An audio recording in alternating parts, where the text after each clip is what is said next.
inatakiwa iende iwe ya muda mrefu, lakini kwa kudhoofisha mwili unakufa kabla ya wakati wako.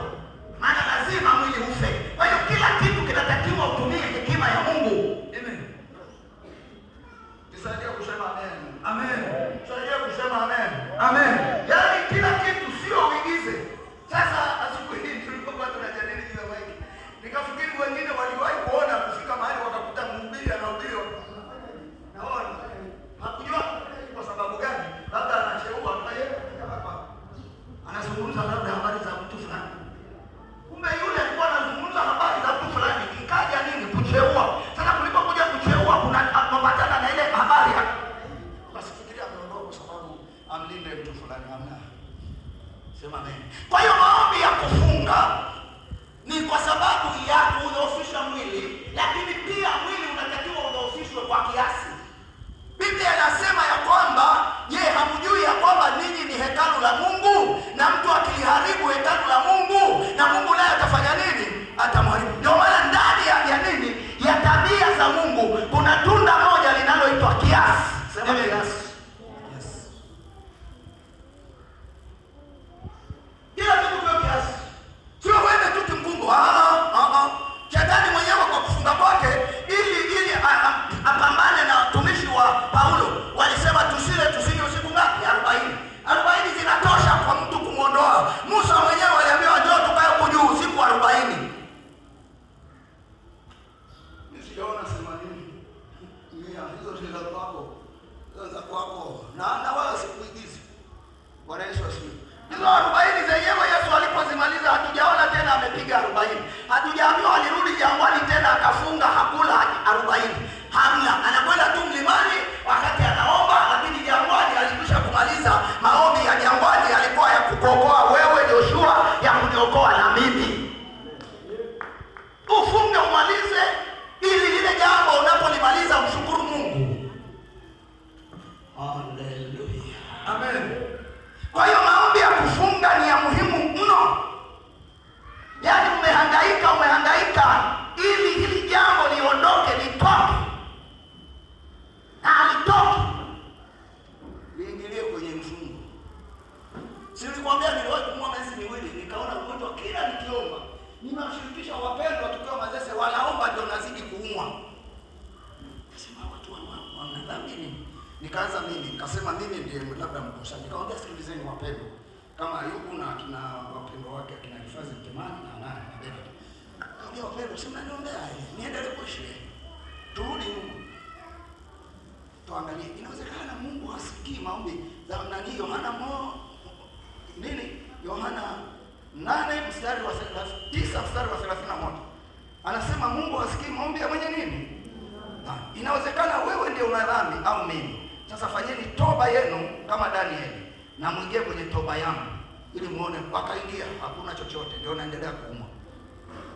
Ndio nikafanya maamuzi, Roho akanijia akaniambia, sasa hii namna hii haitoki na unakufa. Na usia ushaandika kwa mke wangu, nikifa usiolewe na mtu.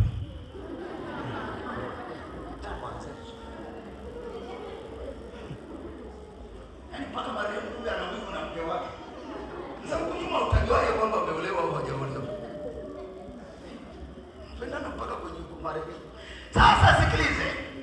Nikaona hii nikajiwa ni mimi mwenyewe na sikumwambia huyu. Pamoja na kumpenda sikumwambia. Kuna kitu kingine vya kushirikisha. Kwani Ibrahimu alipokwenda kumtoa mtoto sadaka alimshirikisha sana. Singumi zikatokea pale. Sasa nikaingia kwa mambo. Hata huyu nikamwambia, akaniambia umeamua ufe mapema hivi, maana nimekonda. Nikaingia mwenyewe. Siku 3 kama hakuna chamazi wala nini wala uji wala nini.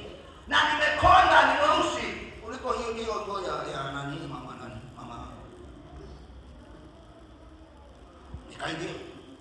Maana namna hii haitoki. Hebu mwambie mwenzio namna hii haitoki.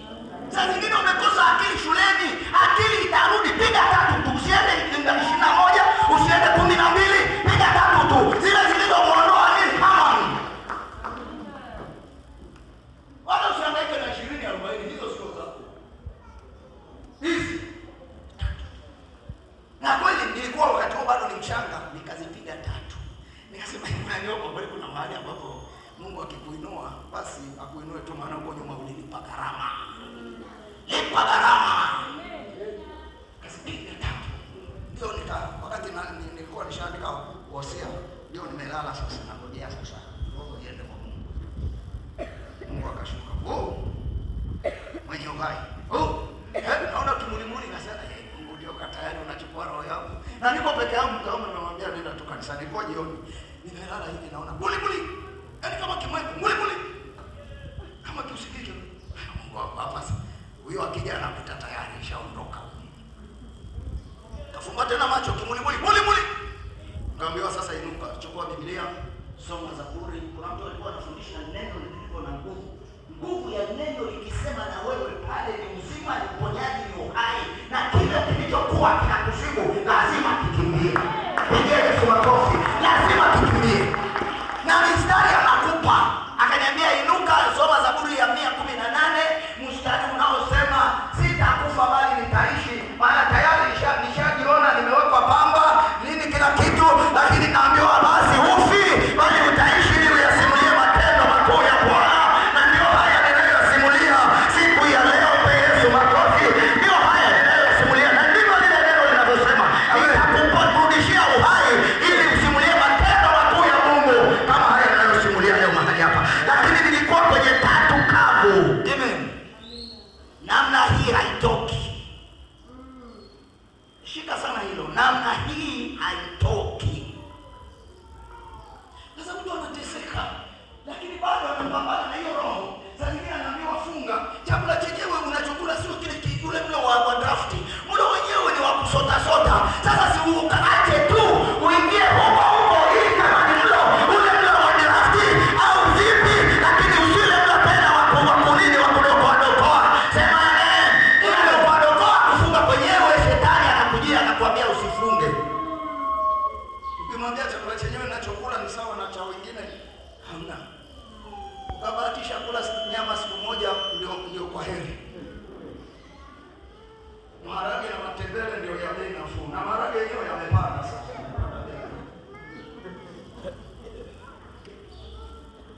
Haleluya. Amen. Namkumbuka mtu mmoja anaitwa Samsoni. Anaulizwa kwa nini unakula vinono? Anasema vinono vinaliwa na mwenye nguvu. Piga makofi na vigelegele. Mimi natia nguvu kwako ya maombi ya kufunga ili ule vinono kama Samsoni. Maana akitaka chochote lazima ale kwa nguvu alizokuwa nazo. Na sisi tunahitaji nguvu za kiroho ili tule tunachotaka wakati hatujafunga. Lakini namna hii haitoki isipokuwa kwa kufunga na kusali. Haleluya. Amen. Neno la nini? La kweli. Kuna ufunuo, kuna nini, maono mengine au ufunuo mwingine sio wa kweli. Ufunuo mwingine ni mafuniko. Ndio. Lakini neno lililomjia Danieli ni neno la kweli. Neno la kweli nikamwambiaje Danieli? Maana ni vita vikubwa, naye akalifahamu neno lile. Maana ni vita vikubwa. Neno liliongea ni kumtambulisha mbele yake kuna vita vikubwa. Sasa msimwangalie Danieli atamaliza kazi yake hapa duniani. Hebu jiangalie wewe kwamba kuna vita vikubwa, na hivyo vita havitaisha isipokuwa kwa namna ya kufunga na kuomba. Kumbe kwa nini vitu vyetu vinachelewa? Hata kama ni kwa sababu kuna vita vikubwa kati ya mimi na shetani. Wewe hakukulisha, wewe kwa kiroho, usipokuwa siku moja umechukua maombi yako. Hapana. Mimi nataka niongoze watu. Mimi hata kama hamna pesa, lakini mkikuwa kiroho, hiyo pesa zitawajia. Amen. Na zitawajia zinazotoka kwa Mungu, sio za kuuza mafuta, sio za kuambiwa leo ununue mafuta. Wewe una hela, alafu tena unatoa hela. Wewe mpumbavu. Yaani wewe una hela, unakula kwa shida, alafu unaambiwa leo uchukue mafuta. Kwa nini yule mtu asigawe bure? Yeye ana pesa. Uhuni hapa haupo. Yaani uhuni kwenye kanisa hili hamna. Amen. Na shetani anajua kwamba uhuni na utapeli hapa hamna. Hamna. Sema amen. Amen. Anasema kwa nini? Kwa sababu ile neno la kweli liliingia Danieli, kwa sababu kulikuwa na nini? Kuna vita. tunafunga na kuomba kwa sababu mbele yetu kuna vita. Na ukitaka ukweli bali ukikuwa roho utajua. Message yako ukihubiri hapa ukutumisha najua huyu mtu ni mchungaji. Lakini sasa leo kuhubiri najua huyu ni maandiko ameyajaza kama Farisayo. Farisayo wana maandiko lakini hawana upako. Na wale sio tabia hatukupi upako kinakupa kujua maandiko. Upako unautafuta mwenyewe kwa kufunga na kuomba. Amen. Hallelujah. Na unaweza kufunga shetani akakwambia inatosha sasa ule. Amekutegea mahali sana atakunasa. Maana kwenye chakula kitu kilichonasa nini pesa. Mwambie mwenyewe chakula ni kizuri na tupa ndio kingine kibaya. Mwambie kizuri. Mwambie chips kuku nzuri lakini upande mwingine naweza kuliacha. Bakuli la Mungu. Ikasababisha wazaliwa wa kwanza wakauza. Kuuza kwa hela yeye kwa chakula deni. Sema deni. Wengine hata deni hawajui. Sababu neno la kuingia kunda kulisha kwa pande yake kuna vita. Na sisi tunafunga na kuomba siku 21 kwa sababu hatujui mbele yetu kuna nini. Tumemaliza mwaka na majinsi. Kwa sababu watoto wetu wengi wameuawa. Ni kwa sababu tu wale tunaofunika kwa ndani ya Yesu. Majinsi wengi waliokufa ni wale mtabangi, wale wanaolegeza mimi wale mpaka huko wanababa. Wameweka matabara limechafuka lakini tu wameweka huko anatembea. Nafikiri wewe. Ndio mtu alikufa kwa sababu ya ile 29. Sababu Mungu alisema nitakulinda na mabaya yote. Amen. Hata kama risasi zingepigiwa hapo nje kwako, zinapigwa zinaenda kwa mwingine, lakini kwako Mungu anaangalia neno lake. Maana ni mwaminifu juu ya neno lake. Bwana anakulinda na mabaya yote. Sema amen. Amen. Sasa mwalimu alikuwa anafundisha hofu kweli ni baya. Mungu amekwambia atakulinda, lakini anakimbia kibaka na wewe unakimbia hata huko nyuma. Unaona wewe. Wewe ni siku ile. Sema amen. Amen. Kwa hiyo kwa vipi? Ndio maana tunaanza na ombi siku ngapi? 21. Endelea ndani. Mstari wa 2. Katika siku zile mimi Danieli nalikuwa nikiomboleza muda wa majuma 3 kamili. Siku 21 hizo. 7 jumlisha 3 ni 21.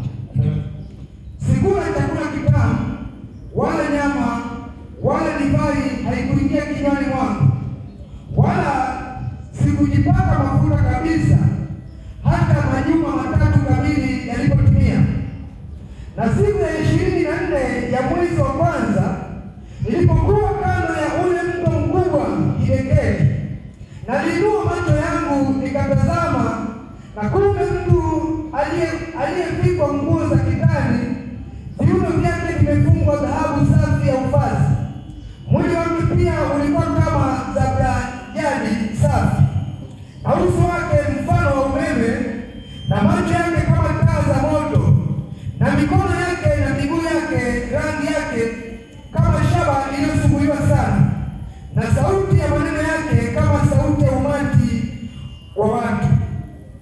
Nami Danieli nikaona maono haya peke yangu, maana wale watu waliokuwa pamoja nami hawakuyaona maono haya. Sikiliza tulia. Nami Danieli ndiye niliyeona maono haya peke yangu. Sasa maono usishirikishe mtu haraka.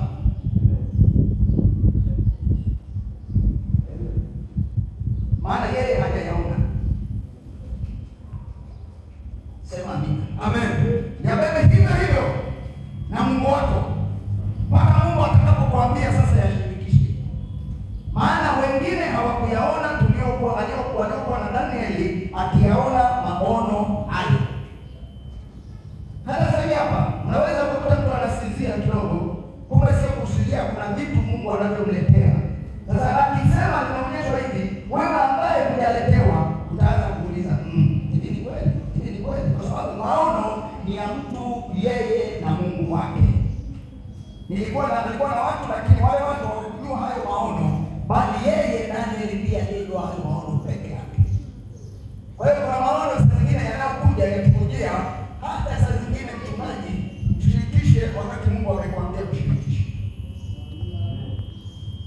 lakini usije ukatete mafuniko badala ya mafunuo. Maana ukileta kwa mchungaji yeye na upako, yeye atafunua. Akifunua atakwambia hapa kuna shetani, wala si kwamba ya Mungu. Yaani ndani kwenye kichungu kuna shetani. Sasa kwa sababu wewe umepata maono ambayo sio ya Mungu, utaanza kuishi. Lakini mtu aliyepata maono ya Mungu anarudi anamwambia mchungaji, sawa, ngoja tuendelee. Unarudi kuomba na mchungaji kule, kama ni ya Mungu atakamatwa na Mungu. Wala usibishane na kiongozi wako wa dini. Ukibishana naye kwa sababu ya ujanga wa kiroho na huna nini, huna Mungu ndani mwako. Mtu aliye na Mungu habishani, anamwambia sikiliza, kama ni Mungu, Mungu atatoa majibu. Na Mungu akimkamata ile mtu, utakuta kwamba anakuja na kuambia kwa heri, nenda kazi, nenda kafanye. Sema amen. Endelea. Lakini tetemeko kuu liliwashika hata wakakimbia ili kujificha. Haya, hao watu maono yalipomjia Danieli ambayo hayakwenda kwao, yalikuja na tetemeko la kuwatetemesha wao. Badala ya kuendelea kuwasiliana na Mungu, wakaenda wakafanya nini? Kujificha. Unajua vitu vya Mungu vinatakiwa ujipange na Mungu. Kama hapana, unaweza ukatembea ukasema ni shetani, kumbe ni Mungu. Haleluya. Amen. Yesu Kristo apewe sifa. Amen. Basi nikaachwa peke yangu. Akaachwa peke yake. Maono alipokea peke yake, na wale watu wakakimbia kwa sababu ya tetemeko. Maana ile maono yalikuja na tetemeko, na Mungu anaposhuka alishuka mlima ule wa nini, wa Sinai, alitetemeka. Neva ilitetemeka, yaani wachawi wanaofanya ni mwamba walitetemeka. Neva ilitetemeka mpaka Musa akaambiwa, wala Musa mwambie asije tena. Usifanye mchezo, Mungu akikutokea. Sema amen. Amen. Fanye mchezo, Mungu akikutokea. Endelea.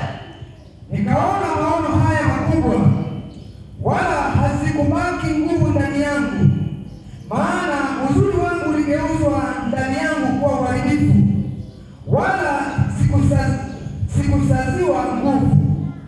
Walakini nalisikia sauti ya maneno yake, nami niliposikia sauti ya maneno yake, ndipo nikashikwa na usingizi mzito.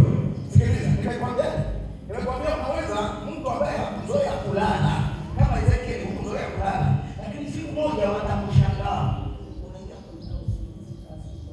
Wataanza kuzomea watu wengi. Yule ambaye anajua habari leo nimemwona kabisa, kumbe nili kupokea kwa kitu Mungu anachotaka kutenda. Sasa usilale kwa sababu umeshikwa kiboro kinasababisha ulale. Sasa ulale kwa sababu kuna kitu Mungu anataka aseme na wewe. Anasema nikashikwa na usingizi nini?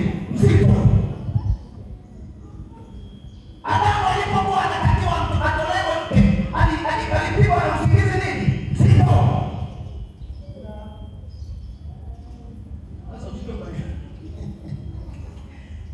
ukachukua hii message ukawa nakukuta unalala ukiamshwa unasema mchungaji niko kwenye ile ya Danieli kwamba alitoa usingizi mzito. Hapana, saa zingine ni kiboro. Sio kwa sababu ya ile maono ya Danieli, na mimi Mungu alitaka anipe maono fulani, ndio maana kwa usingizi kazi yetu kapenija. Nilijua kwamba ni usingizi wa maono au ni usingizi wa ugali wa kiboro. Na tazama, mkono ukanigusa, ukaniweka juu ya magoti yangu na vitanga vya mikono yangu. Akaniambia, Danieli, mtu upendwaye sana. Upendwaye sana. Na nani na Mungu? Mtu gani mpaka usikie Mungu anakuambia kwa sauti yake, mimi wako nakupenda sana. Lakini unatakiwa usikie ukarejea usio nisikia Mungu. Alafu sikiliza. Mungu akitaka akuonyeshe unapendwa sana, hakuambii wewe.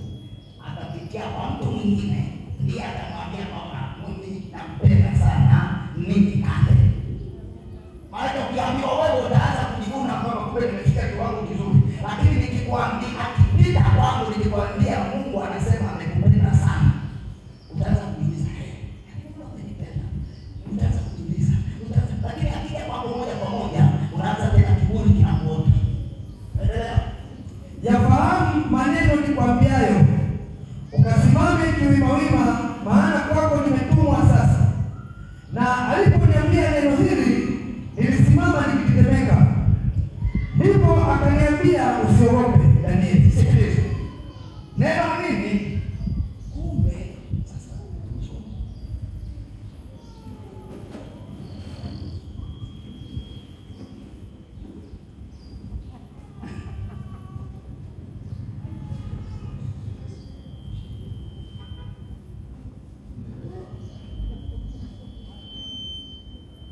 akaambiwa, wewe mtumishi wa Mungu ni upendwaye, usiogope. Maana kuna vitu wameviona ya kutisha mbele yake kama mwanadamu. Sasa hiyo ni hofu ya mtu wa Mungu anayemwogopa Mungu. Sasa Mungu anasema naye, sema amina. Haya tuliyokuwa tunafundishwa asubuhi, hiyo ni mtu aliye na hofu na Mungu. Sasa Mungu anakuja anamwambia, usiogope, ni mimi. Amen. Amen.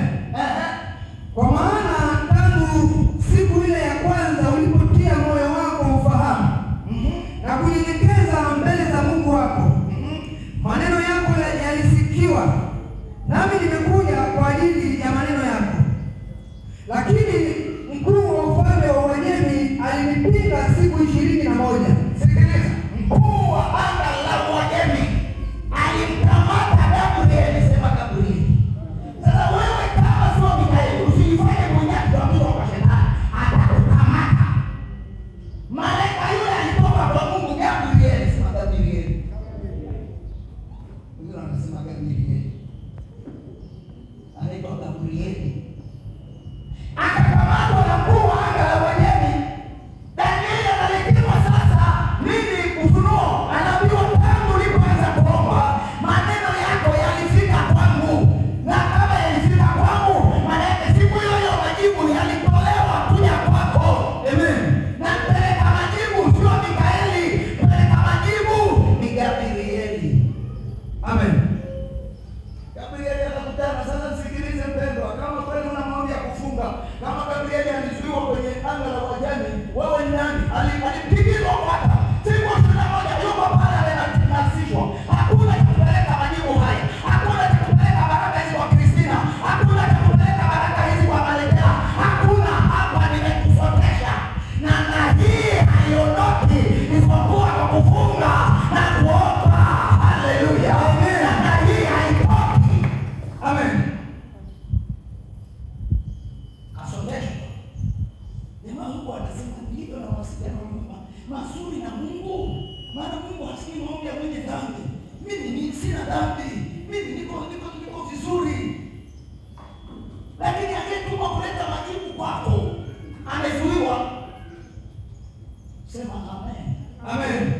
Sasa ndio maana sasa hivi tunaingia kwenye kufunga na kuomba. Yawezekana kuna haki zangu ambazo zilitakiwa mwaka 25 ziniingie, lakini zimezuiliwa na mkuu wa anga la Ukonga. Sasa tunaanza mwaka 26 kwa mapambano ya vita ya kufunga na kuomba. Mbinguni ni matendo ya kiroho. Nataka achilie baraka zangu ziniingie mwaka wa 2026. Roho shakara. Lazima achilie kwa jina la Yesu. Namna hii haitoki. Sasa wewe mpendwa uliona ni kawaida tu unakula pote ya maji. Wewe ni mshirika wangu na mshirika wa Yesu. Maana katika nyumba ya Mungu sio vyombo tu vya dhahabu, lakini na vya miti na vya udongo. Mimi naendesha, kuna vya miti, kuna vya udongo. Lakini kuna siku utakamatwa na Mungu, utakuwa na wewe dhahabu. Haleluya, haleluya. Amen. Kwa hiyo akaambiwa, tangu ulipoanza kuleta maneno ya kuwa upewe haki zako, tayari yalifika kwangu. Kwa hiyo maneno maombi ya mwenye haki unapoomba sasa yanafika mbele za Mungu. Ni mshale uliosomuliwa unaopeleka moja kwa moja, unaopasua anga hili. Yale maombi ya Danieli, nisikilize vizuri sasa, nikupe ufunuo. Yale maombi ya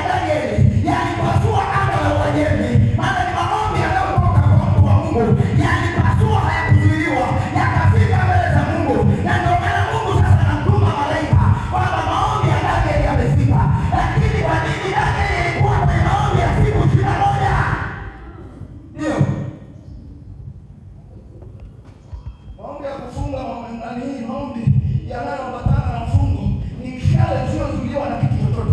Siangalie ile ya Wanyemi, ngoja nizungumze kidogo wewe labda uelewe. Niangalie ile ya Wanyemi ndipo alipokuwepo akiomba, na kama maombi yake yasingekuwa na nguvu ya kufunga, yangezuiliwa yasingefika kwa Mungu. Lakini hakuweza kuwa hata kuyazuia. Maana maombi yanayoambatana na mfungo ni moto unaowaka, ni mshale unaowaka moto. Piga magoti na vigelegele. Amen. Hakuweza kuyazuia. Sasa fikiria kwamba hakuweza kuzuia yale maombi.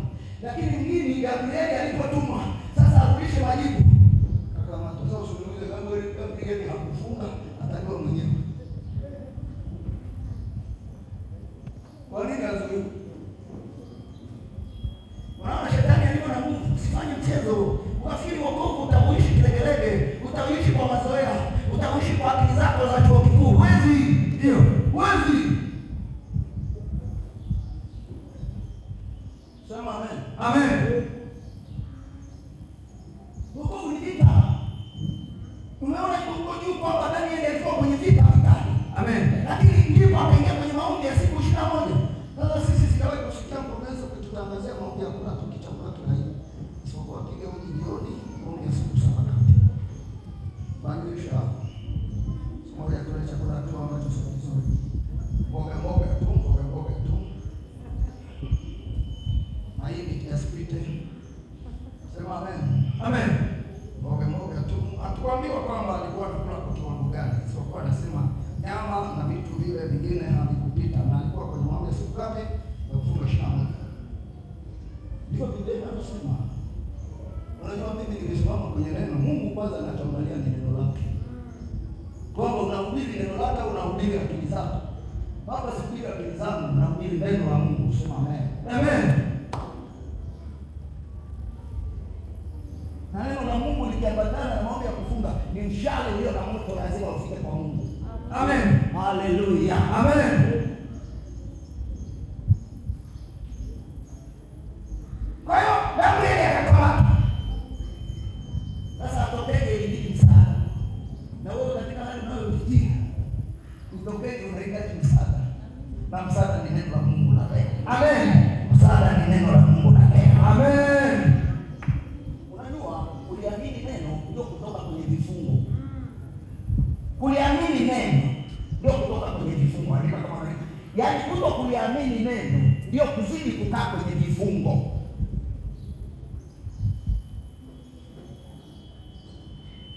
Petro alipoamini lile neno Yesu alilomwambia vitembee juu ya maji. Amen. Maana akili zake zote alifuata pembeni. Ndio. Akaamini hili neno analoniambia Yesu ni neno linaloweza kumsaidia mtembezi wa maji.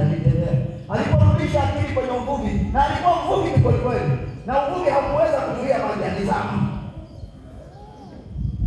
Lakini aliposema kwa neno lako, ndio. Na mimi nakutangazia mchana huu wa leo, kwa neno hili ninalohubiri hapa, lazima nibadilishe mindset zako, nibadilishe akili zako katika jina la Yesu Kristo. Yeye ambaye ameweka mawazo yake kusikiliza neno. Amen. Sasa wewe tunashikana na usingizi. Usingizi hauna maono yoyote, wewe tu hapo sasa hivi ni usingizi wa shetani. Yaani usingizi tu ni jaribu kwako kwenye ibada. Sasa usingizi tu kama utakuwa ni jaribu limekushinda huko kwingine atakapokuja. Yatakubakiza wapi? Maana usingizi tu unashindwa kupambana nao. Ukijua hii pia ni silaha ya shetani. Ndio usingizi ni kitu kikubwa kweli. Kama unataka kuuliza Utiko, alipokuwa mfano kule. Utiko sijui ilikuwa imejazwa roho lakini ikarudi kwa mwili. Iko tu kwenye pembe sana ya ghorofa imekaa. Yaani usifikiri kwamba upako unaweza kuzuia usingizi. Hakuna mtu atakayekuwa na upako kuliko kupita wa Paulo. Lakini Paulo anahubiri usingizi unamzidi na Utiko. Kwa hiyo usije kuniambia mtu wewe labda huna upako ndio maana tunalala. Mimi nakwambia ni mzee wako ndio maana umelala. Wewe wa Utiko ndio unasababisha lale na kulala kunaleta kifo.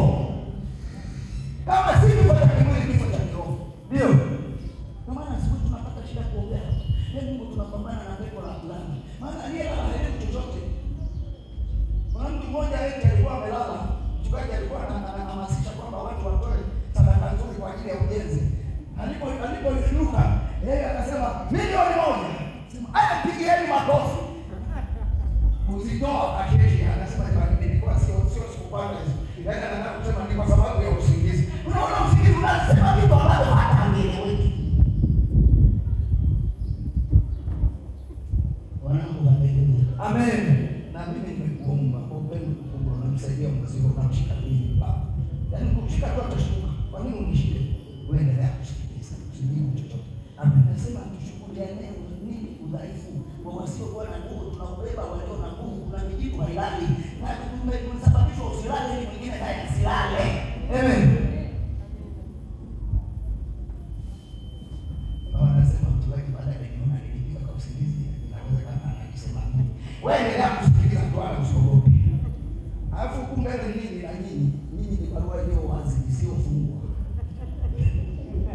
Ni afadhali wale amekaa huko nyuma hajui nani anaelala. Sasa macho yote yako huko mbele.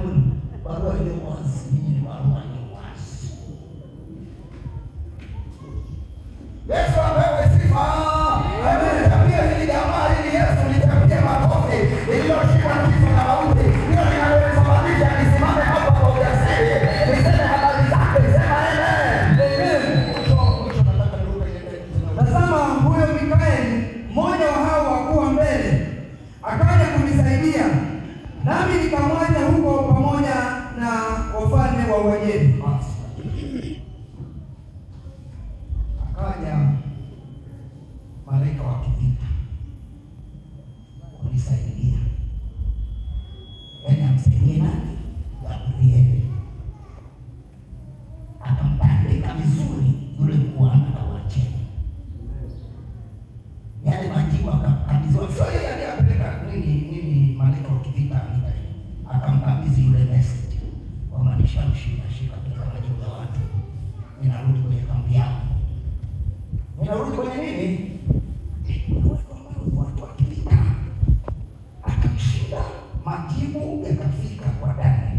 Kusudi la watu kusoma hicho kitabu. Ni kwamba kuna vitu vingi ambavyo ni halali yetu. Ni halali yetu lakini vimezuiwa. Yamkini saa zingine umeomba umefunga, lakini inawezekana kwamba mwaka huu ndio anatuma malaika wa kivita kupambana ili majibu yake kwako. Wewe unapoomba unaruhusiwa uamini tu. Usiseme ni kwa nini hapa kwa nini? Wewe amini tu kama yamezuiliwa hapo na Mungu hajatuma nini hakika ya kivita. Nikaingia aliyemtoa nani? Gerezani Petro. Alifika akamwambia nifuate. Hakuna yoyote hapa mwenye gogori atakayenisimamisha. Mimi magogori yote ndiye mimi niliyesema mimi na Yesu aliyowepo, wala hakuna gogori lolote linalonitishia, wala hakuna geti lolote linaloweza lisifunguke. Na mimi nakutangazia kwa jina la Yesu, kila geti iliyowekwa kwako sasa ifunguke kwa jina la Yesu.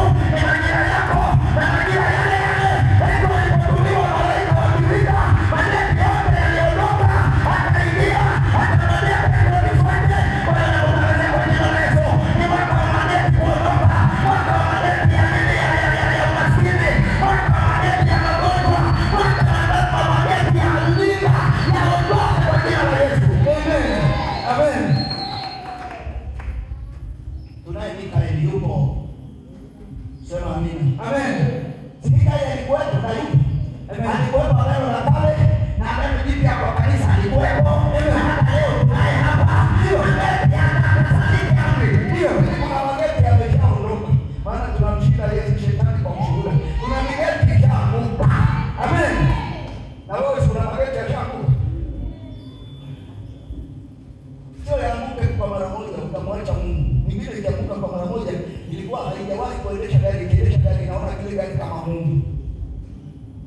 Kibiashara kimetoka kidogo, basi na kanisani wewe huji. Na ndio maana Mungu anakuchelewesha ili usipate haraka mpaka ukomae kiroho. Unajua kwamba Mungu ndiye akupaye hayo mafanikio. Kwa sababu ukitaka kiroho, wengine hutaangalia bali utamwangalia Yehova. Akupaye Mungu ya kupata mafanikio hayo. Ninawakosa na kuelekeza kwa Amen. Lakini akikupa kwa mchanga, mimi nakuambia hivi, kanisani mtakuja bado nilikuwa kulipi na huku, sasa unatoa kwa kitu na huku, unasema kwamba ni nguvu zangu ni akili zangu. Hapana, Waisraeli waliambiwa mtakaposimama kwenye nchi, hiyo ndio wanazua nasali, msio yatabikia.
Nakwenda kumaliza.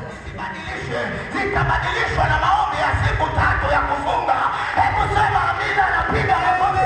Zitabadilishwa hiyo sheria kwa maombi ya siku 3 ya kufunga. Amen. Paulo aliyomsudia Haman lazima utabadilishwa na siku 3. Na mimi sikuambii uende maombi mengi. Mimi nakwambia dhamiria kwa jambo unalolipitia ambalo hujapata majibu. Dhamiria kwamba sitoki kwanza siri. Kwanza kwa kufunga siri. Na mimi sitoki kwenda kwa barabarani. Kwa barabarani kunaombea. Sema amen. Amen. Sitoki.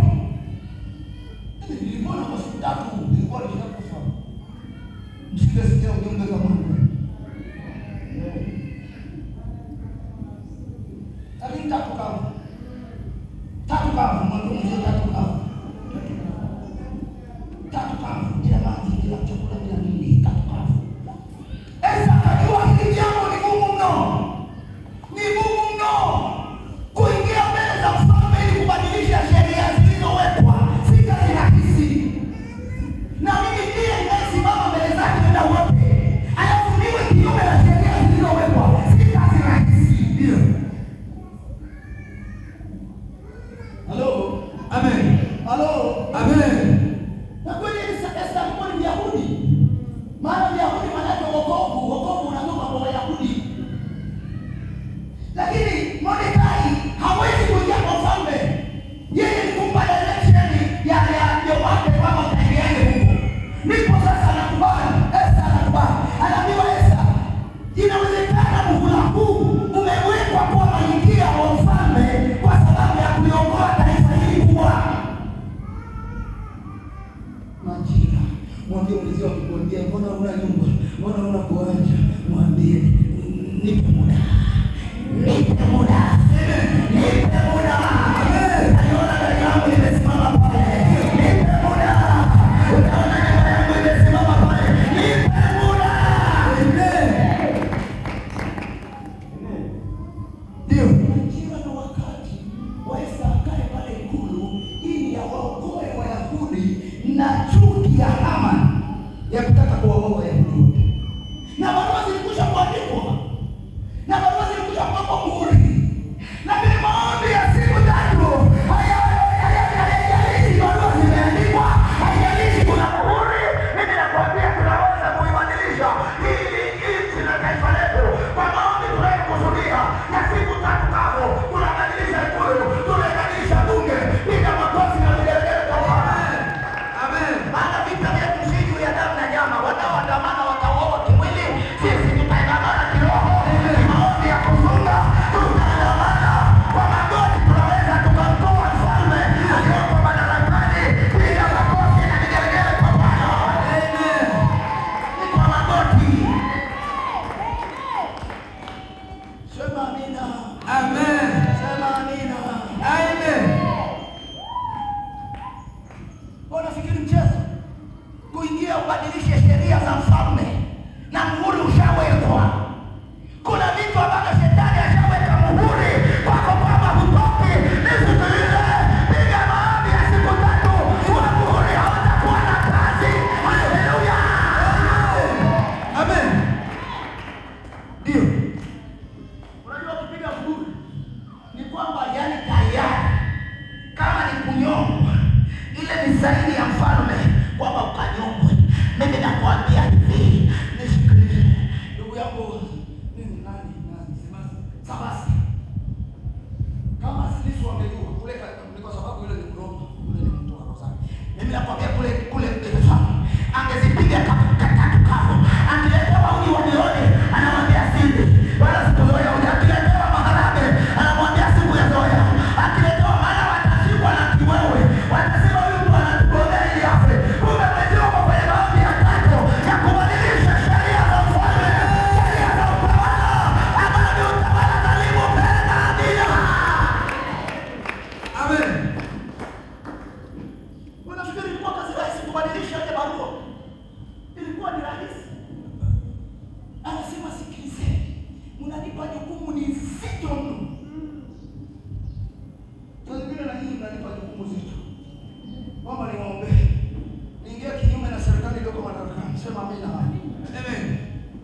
akili.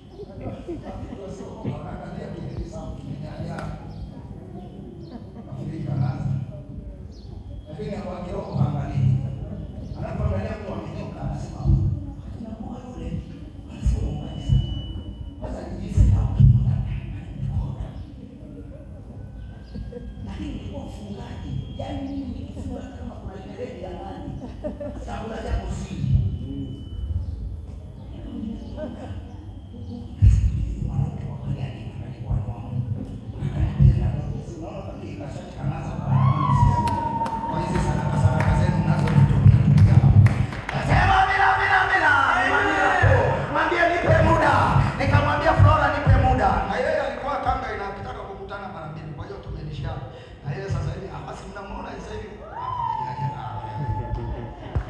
Amevimba.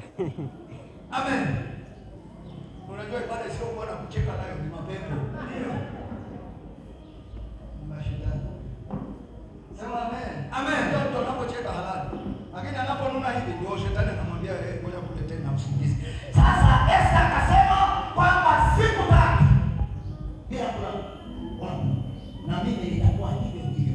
Mimi najiuliza na wewe unajiuliza. Huyu alikuwa ni malkia wa mfalme. Ilikuwaje kweli hizo tatu zikamkamata nini mfalme wa Ufero ili asimulize kwa nini usile? Maana yule hajui maana ya kufunga ni nini. Namna hii haitoki. Sio kwa kufunga na kusali. Yaani maombi nakwambia inakupa ujasiri. Unakuwa kama ni robot. Yaani ukiingia kwa mfano unakuwa kama ni robot. Mimi nakwambia ukiingia kwa maombi ya kufunga, hata kama askari amesimama hapo nakwambia nakupiga risasi, mwambie pasua hichi kichwa mara moja. Pasua mara moja. Lakini una maombi ya kufunga ni kweli. Kama nakufa. Akasema ikiwa ni kuangamia wacha nifanye nini? Niangamie. Wacha niangamie. Lakini nitaingia kinyume cha sheria. Asubuhi umesema kwamba ufalme wenye hofu na sheria zake hawazitekelezi. Wanasema katiba wakati wao wenyewe hakuna katiba. Sema amina. Amen. Kwa hiyo ufalme wenye mfalme akichukua moga, hata kile kilichoandikwa anakisimamia kinyume. Anasema maana katiba ni sheria zilizokwisha kutungwa. Sasa sheria wakati ule zimekwisha kutungwa na serikali ya mfalme wa Ufero kwamba yani ikiandikwa barua mtu aliye chini ya mfalme na mfalme akitia muhuri au haibadilishi. Sheria ya Kimedi na Kijeni haibadiliki, lakini maombi ya siku tatu yalibadilika. Na za Kijeni zitabadilika. Ndio mimi nakwambia hivi, sikilize, tuna taifa zuri, tuna watu wazuri, lakini tutakapogundua tuingie kwenye maombi ya kufunga na kuomba, tutabadilisha mfumo wote. Amen. Amen. Sema amen. Amen. Tutabadilisha mfumo wote wa watu wa machawa tutawaweka pembeni. Amen. Anasema ikiwa ni kupanda na jua, ikiwa ni kuangamia, wacha niangamie. Maombi ya siku tatu yanakupa jeuri. Sema amen. Yaani mtu anayefunga usicheze naye. Yaani kwanza shaka kabisa. Na alipoingia mbele za mfalme kwenye maombi ya kufunga, nini kilichotokea? Israeli amewaambia nitaingia kinyume cha sheria zilizowekwa na mfalme ili kuliokoa taifa la Israeli.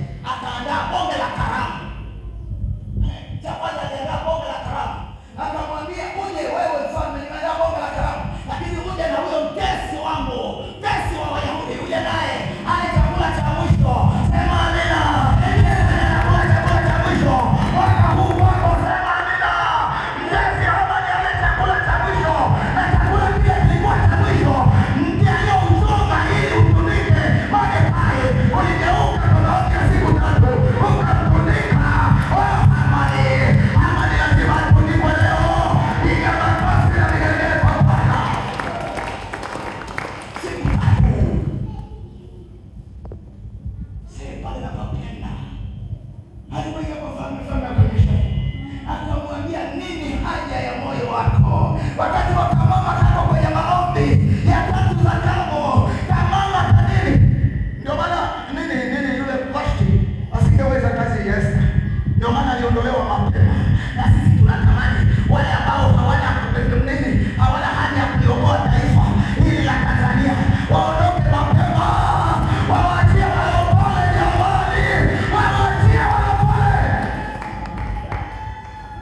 kumbe adui anaandaliwa karamu.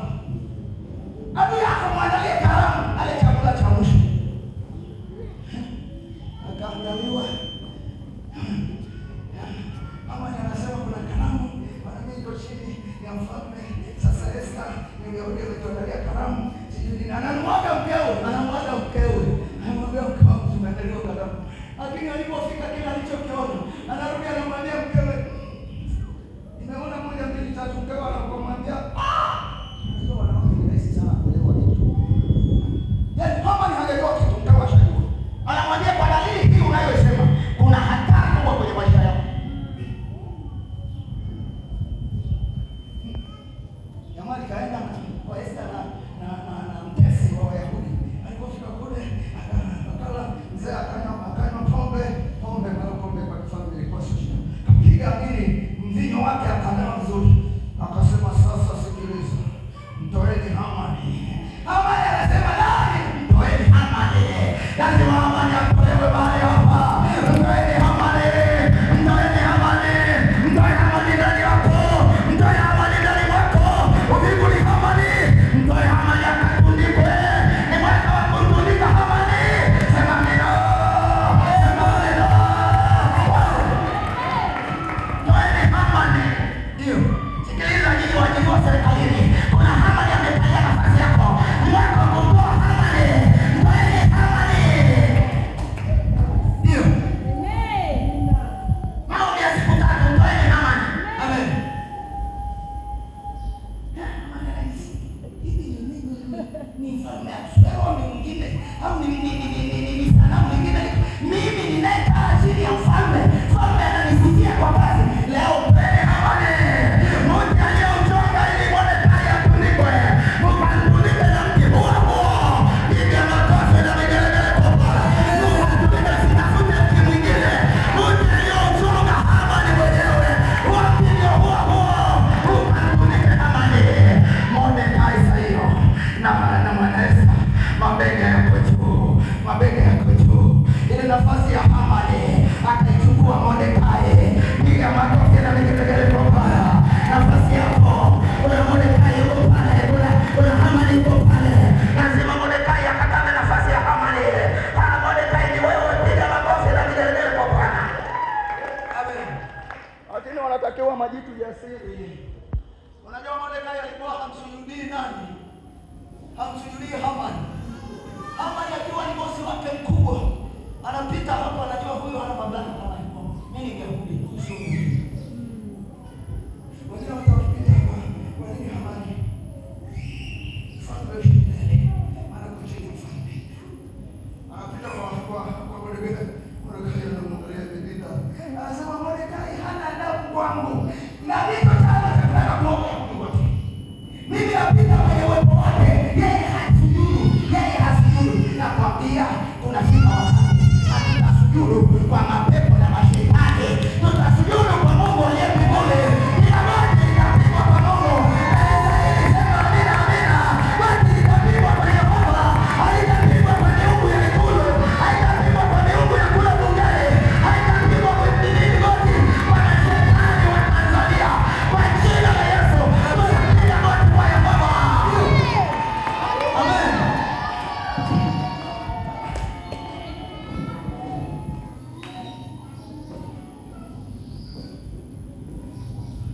Nafasi ya Mordekai ilikuwa ipo, lakini ni majira na wakati ulikuwa haujafika. Na kutangazia, tambua wakati wako na majira. Maana majira nayo yakipita, Mungu unampa nafasi yako. Simama kwenye wakati na majira. Majira yako yaendelee uyasemee. Semea majira yako. Majira yako ya furaha yasemee. Watu wengine kama ile kwenye ibada hasemi. Nimekwambia kuna majira yako yasemee ya kucheka. Piga kelele na vigelegele kwa Bwana. Amen.